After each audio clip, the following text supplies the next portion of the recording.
This is Stephen Mullins, Instructional Professor of Meteorology at the University of Florida.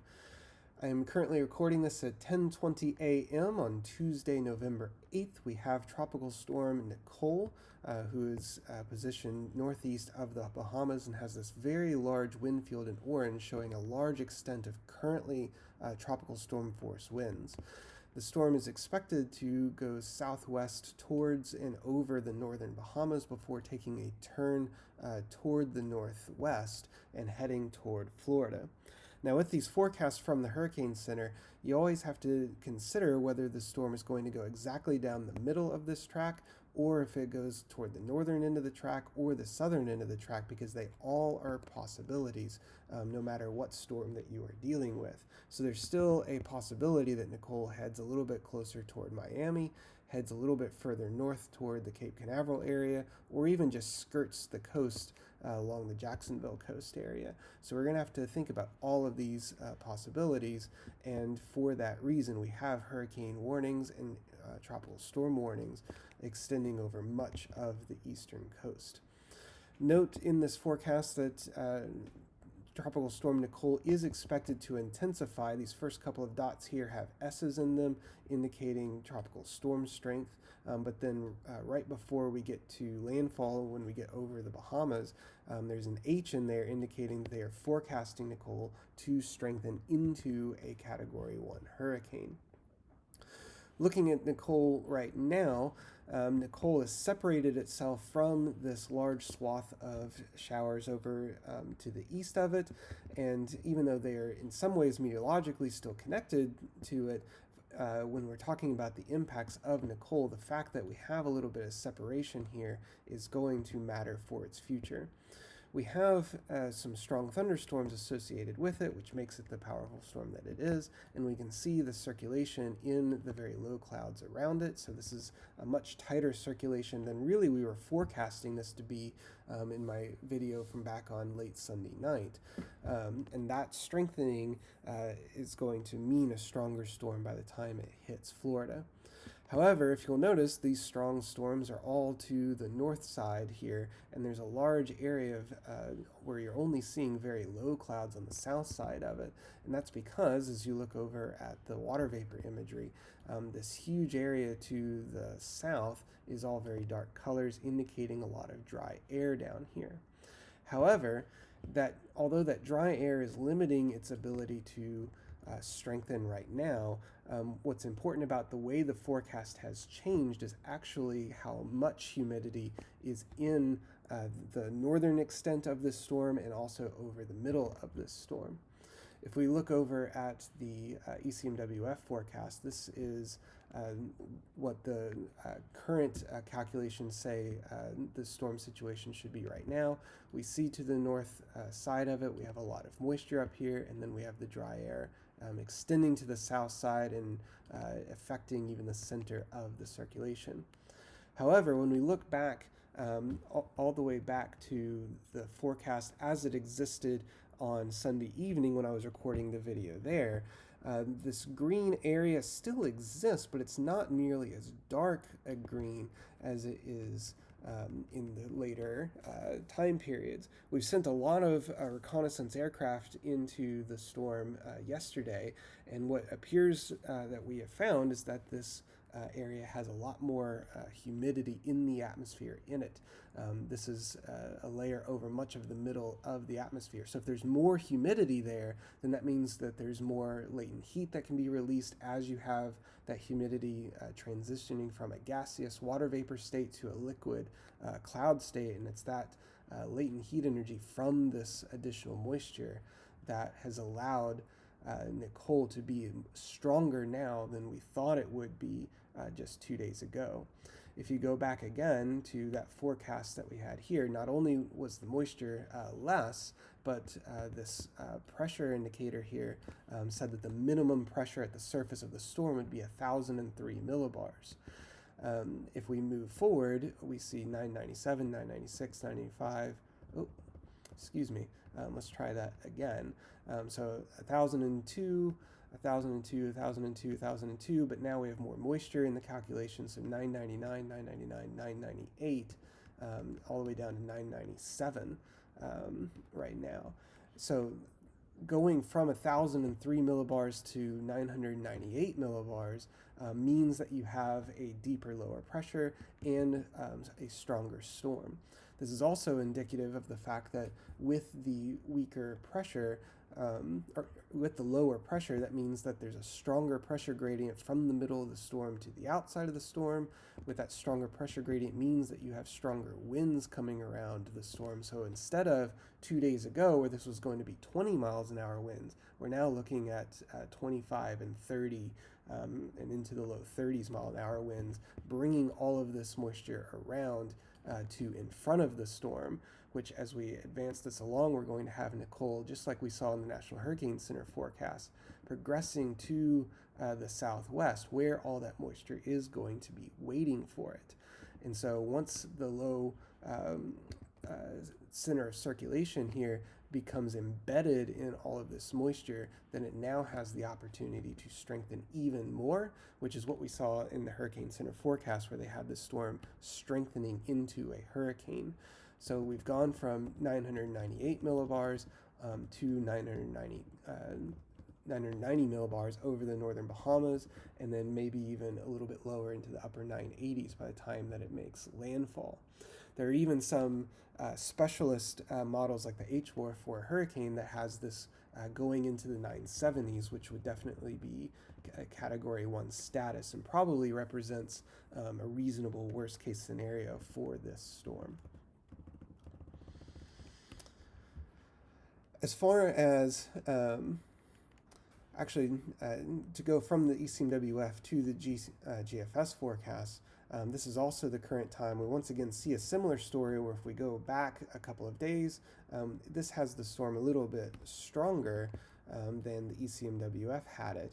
But if we still look at that moisture plume, there's definitely a lot more moisture and extending a little bit further now that we have more information. And so with this, once again, that moisture dives south, the storm is waiting on it, and then it can strengthen before it makes landfall into Florida.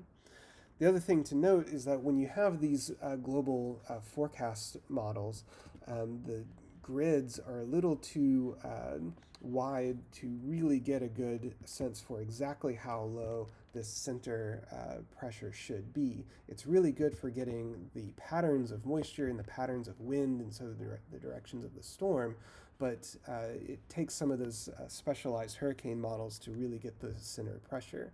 So when we see both the GFS and the ECMWF having the center pressure at 998, we should note that the current strength of Nicole is at 992 millibars. We've had indicated by these orange circles here are dropsons from the Hurricane Hunter reconnaissance missions, and we've had 3 of them here that have been 992 and 993 millibars.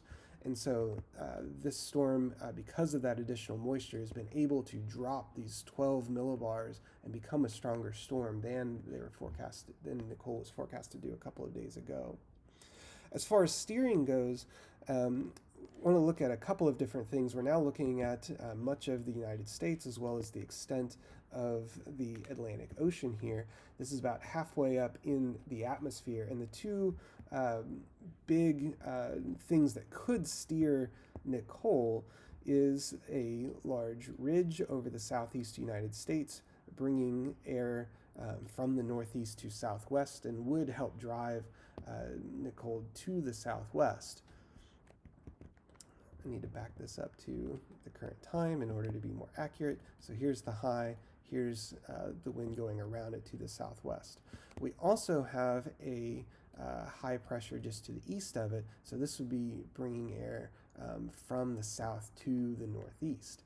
When you average these two influences out, the wind going around each of these highs, at this level and above this level to the top of the atmosphere, these two basically cancel each other out. And so we don't get a lot of steering influence in these early hours from the middle or the upper portions of the atmosphere.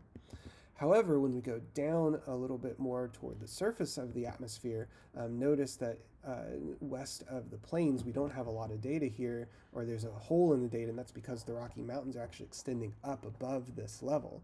We, of course, don't have this problem over the eastern United States or the Atlantic Ocean.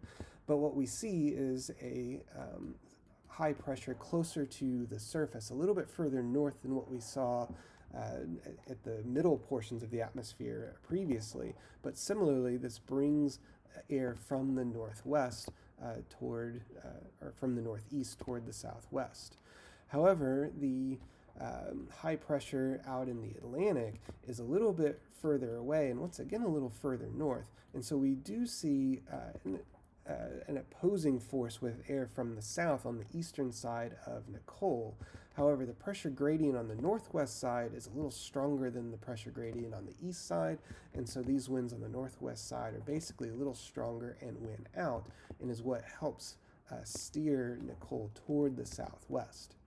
As we move forward in time, we see Nicole heading toward the southwest, but at the same time, this high pressure up by the Great Lakes is sliding east, and so we have the high pressure situated due north of Nicole, which means that the winds are no longer going from the northwest toward the southeast, but is now heading from east to west, which is why Nicole basically dives southwest and then turns toward the west.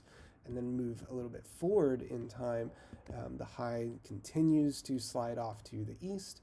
So now the winds are oriented a little bit more east-southeast, west-northwest, and Nicole turns likewise just prior to reaching the Florida East Coast.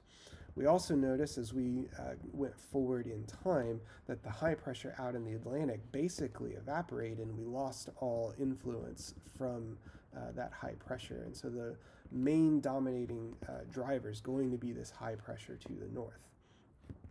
Now, this slide to the north is significant because as it slides to the north, what we see back at the middle and upper levels is that, yeah, we had this high pressure here, but what's behind it is a very large trough. That would be this trough here. Currently in the western United States, we have Nicole out here currently. So as Nicole dives to the southwest and then progresses around to turn and go northward through Florida, it is being brought into this large jet stream that's now sliding its way from the Rockies over toward the plains and the East Coast. So Nicole is basically being brought towards this area, and when it gets close enough, the jet stream basically picks it up, and Nicole takes off to the northeast and is gone. So that's the basic controls on steering. However, with that said, exactly what path Nicole is going to take still has a lot of variance. So this is the ensemble plots from the ECMWF showing that the center of the circulation might go in the northern edges of Miami, south of where Lake Okeechobee is, but could go all the way up to Cape Canaveral, and there's still even a couple of members here that have Nicole just skirting the east coast here.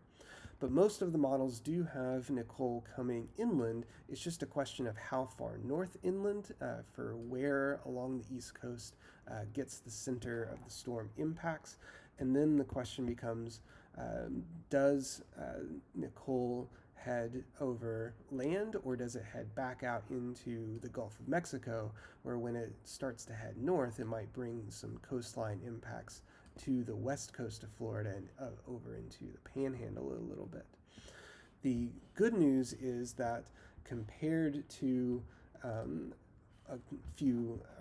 compared to about a day or two ago, this is a day and a half ago, the storm is going to follow or is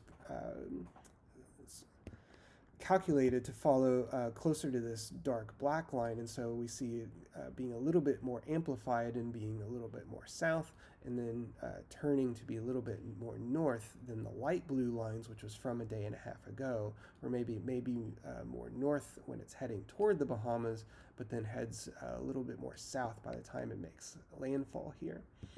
So it might be making landfall a little bit further to the north than we previously thought. And what that does for it is that the storm becomes significantly more north and much less likely to enter the Gulf than we previously had it calculated to go. Once the storm then turns and heads off to the northeast, that old southern solution had a lot of tracks with Nicole heading back out into the Atlantic and then bringing a lot of wind and rain action to the Carolinas. Now, with the storm projected to be a little bit more north at its initial landfall, it's also going to be more north and more inland when it's turned and going over inland Georgia and the Carolinas as opposed to off the coast. And that's going to have further implications downstream. Speaking of, so what is this going to do? There's a couple of different ways to think about this. One is to look further afield, and then the other is to look closer in toward the center. If we look further afield, this is on the GFS forecast, which is a little bit stronger than the ECMWF forecast. What we are looking for is the surface wind speed here indicated in the colors. So as we move forward in time, notice that the center of Nicole still is yet to reach the Bahamas, but we still have this very large swath of tropical storm force winds to the north and already impacting coastal Carolina, and we can see the wind directions are bringing all of this energy toward Florida, and is doing this well in advance of the center of Nicole making landfall. This continues all the way up to landfall, where we have basically a large swath of coastline north of the center receiving all of this wind. One of the things that we've seen from journalists that have already staked their places out for landfall is that they've noted that there's already a lot of beach erosion and maybe dune erosion from Ian that progressed across the southern Florida, southern into central Florida earlier this year. So if that's already the case, and now we're bringing a lot more impacts to this coastline, that may have impacts as far as both wind and storm surge. Moving forward, in these forecasts, Nicole stays pretty close to the shoreline, so this ought to reduce some of the impacts to the Gulf Coast. But remember, if there is a track that brings us a little bit further to the south, that would probably enhance the impacts to the Gulf side of Florida here. And then the GFS forecast has it moving inland. So because this is inland, we do still see some winds heading toward the Carolinas. So this still needs to be paid attention to, just in case the track is not inland but is closer to or even out over the ocean. But because it's inland, this may reduce some of the effects toward the Carolinas, but just something to keep an eye on. Now, with the wind keeping the focus further afield comes the waves. And so this is going to be the significant wave height out over the ocean. And so Nicole is still as yet in these early days to reach the Bahamas, but we already still see waves that are over 15 feet. And as we progress forward in time, we see that large purple area indicating waves out over the open ocean that are above 20 feet. And all of that wave energy is once again heading toward Florida and all of those potentially eroded dunes on the East Coast. With this forecast bringing Nicole just barely over the Gulf and then inland, we don't see any of this wave energy arrows really pointing toward the Gulf Coast until right at the end here. And there still could be some wave action, but it's not expected to be as bad as we probably expected a couple of days ago. But once again, we do, after Nicole has turned north, we see some of these arrows bringing this wave energy into the Carolinas coast. So still something to pay attention to. And then we see in the very late hours, when we head to the mid-Atlantic and the Northeast, a lot of this wave energy going up there. So the coastlines from Maryland and Delaware all the way up to Long Island and Cape Cod areas are going to have to think about this as well after Nicole turns and undergoes extratropical transition. Looking closer in, we looked at the further field of wind and waves, but if we look closer in, this is that special hurricane forecast, which is known as the H-WRF. This once again represents probably the upper end of a hurricane where it's about to make landfall as a Category 1. Now, this particular model brings the hurricane in here, but again, remember all those ensemble forecasts for this hurricane could be to the south or to the north of this area. So this is not to focus on exactly where this is supposed to go, but it is to focus on the fact that all of the wind is really going to be on the north side of this circulation. On the south side, it's always nice to have the wind progressing offshore as opposed to onshore to the north, but also the winds are going to be a lot weaker. Not only are the winds going to be weaker, but if we look at the radar, or the projected radar here, we see some rain to the south. It's still an eye wall in this forecast, but the rain extends a lot farther to the north of this storm, whereas here the southern parts of Florida basically get no rain at all in these forecasts. And that's going to be the pattern pretty much no matter what the strength of the forecast is. Looking more generally, we see in the GFS forecast, yes, the rain is still going to be primarily on the north side, but that is going to remain true. The rain being on the north side is going to remain true not only close to the storm, but even further afield after the storm makes landfall. Much of this rain is going to be on the north end, and then even as we continue the forecast, the rain is continuing on the north side of Nicole basically the entire way through its turn and then progression off to the northeast. So then what that does for the total precipitation accumulation as we play this forward is that, remember, this model, let's go back to the track here, go back. This particular model had Nicole making landfall here, progressing off to the northwest, and then turning to go up the east coast. And then we go to the total precipitation accumulation, and we see that we see that much of Florida right around where Nicole was to make landfall, as well as to the north, even over the Jacksonville area in this forecast, and extending a little bit into the panhandle here, is forecast to get over 2 inches of rain, which are these purple areas here. This swath also goes into onshore in the Carolinas and Georgia area as Nicole is making its turn, and then after it makes its turn, we see a bunch of rain going from the Great Smoky Mountains basically up the Appalachians.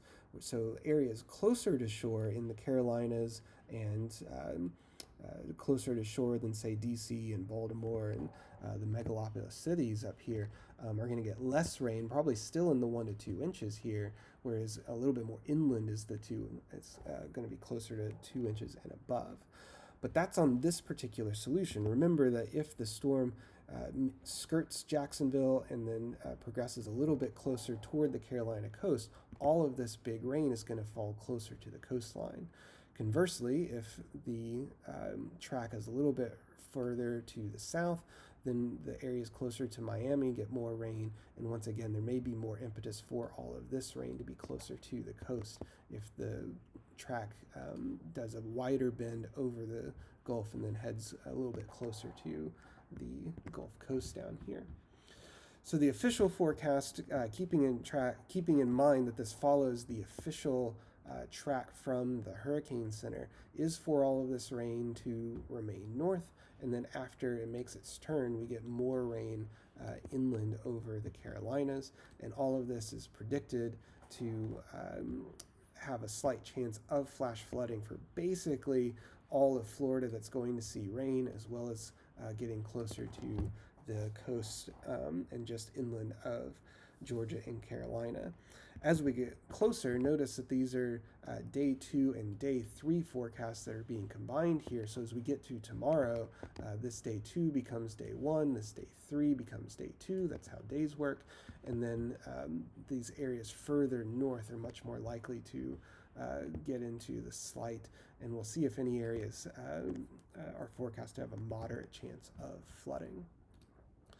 So this has been a decently long video. I'm at the 25-minute mark here.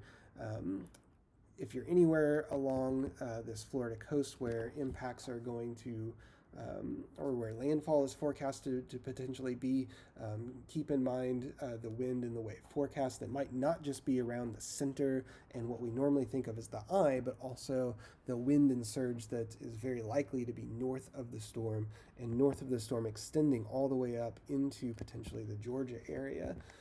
And this might have a more exacerbated impacts if you're living right at the coast because of potential dune erosion from prior events. Always follow the National Hurricane Center, always follow the National Weather Service for the most recent forecast, and always pay attention to your local emergency management, as they might have either cancellations or evacuation notices depending upon what this storm does. It is currently forecast to be a hurricane, and so even though it's not going to be a Category 4 like Ian, a Category 1 hurricane, if you don't follow the guidelines, is still going to be really bad for your day. So everyone stay safe out there. Thanks for listening.